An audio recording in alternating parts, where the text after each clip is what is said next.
This bill has been introduced in this House in pursuance of the recommendations of the Press Commission. Honorable members might remember that the Commission has devoted some part of its observations to this question of having a schedule which will regulate the price of newspapers according to the pages that they contain.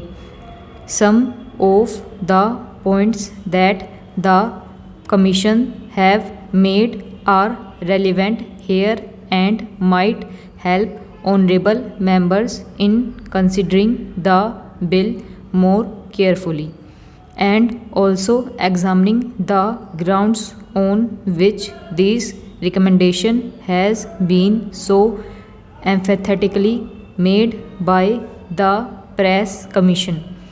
The Commission says in para 205 that in the present newspaper industry of this country, papers of long standing which have been able to build up a large and stable volume of advertisement revenue are in a very advantageous position as compared to others who have just entered the field. It is true that such economic advantages and handicaps exist in a number of industries, but their presence in the newspaper is not, in our opinion, conducive to the even and healthy development of the press. Newspapers serve as media for the free exchange of information and of ideas. The proper functioning of democracy requires that every individual should have equal opportunity. In so far as this can be achieved, to put forward his opinion. I have just given a few extracts from the Commission's report in order to explain the underlying ideas of the Commission. The main aim of the Commission's recommendation is to see that a fair price is guaranteed to independent small papers and thus enable them to resist competition from bigger and richer papers. It is also to protect such papers against unfair price competition, such as exists in other industrial commodities like cornering, price cutting, etc. It is the Commission's contention that though such practices might be tolerated within a certain limit in other industries, it should not be so in the press industry, where we have the medium of expression of public opinion and where cornering by a person or a group of person of this medium would mean the passing of this medium into the hands of a few persons and their monopolizing the medium of public opinion and throttling the expression of opinion by others who would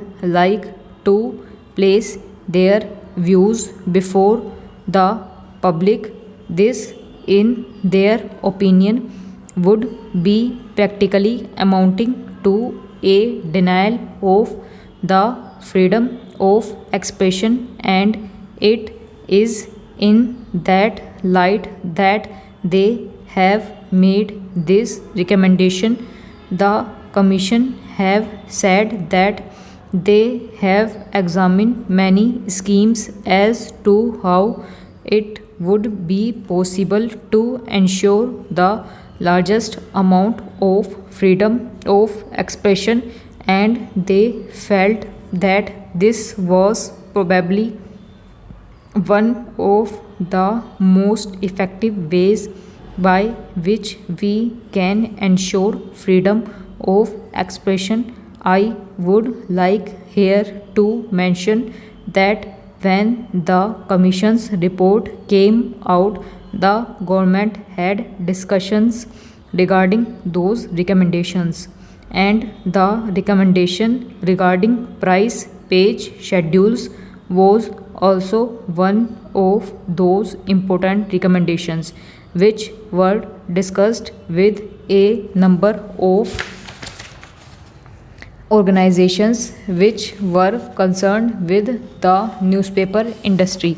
The All India Newspaper Editors Conference, the Indian Federation of Working Journalists, the Indian Eastern Newspaper Society, the Indian Language Newspapers Association, and also a large number of individual newspaper editors and proprietors were consulted. This discussion took place many times, and the pros and cons of these questions were thoroughly discussed. We found that the majority of the members were very much in favor of some such legislation and restrictions. There is no doubt that some of the papers were against it, but that was to be expected.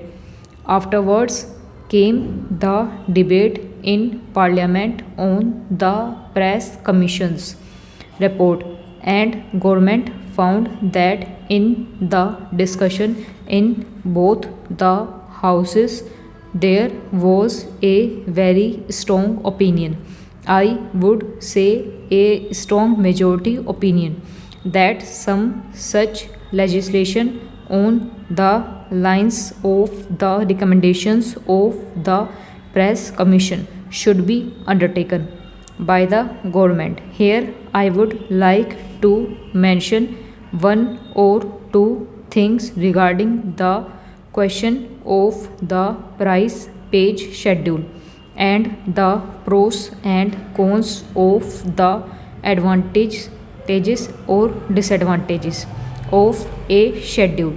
The points in favor of the schedule might be considered briefly.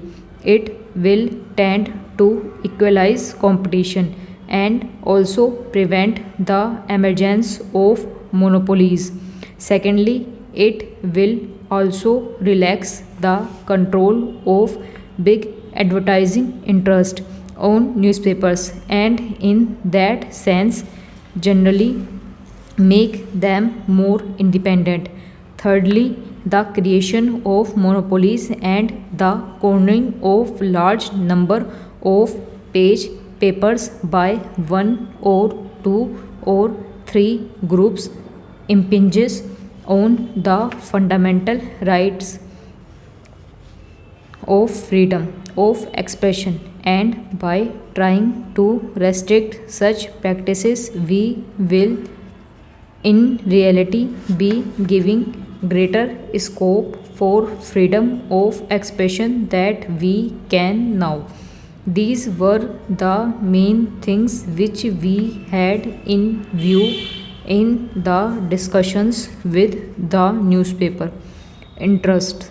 However, in discussing the details of the price page schedule, a number of points cropped up, and we had also before us all the arguments that could he put forward against the schedule. We certainly carefully considered all of them. One of the points which was brought forward was that this was something quite new and was therefore likely to create a very favorable press and unfavorable reactions regarding our country in the international world. It might be even spread abroad that India is restricting the freedom of the press.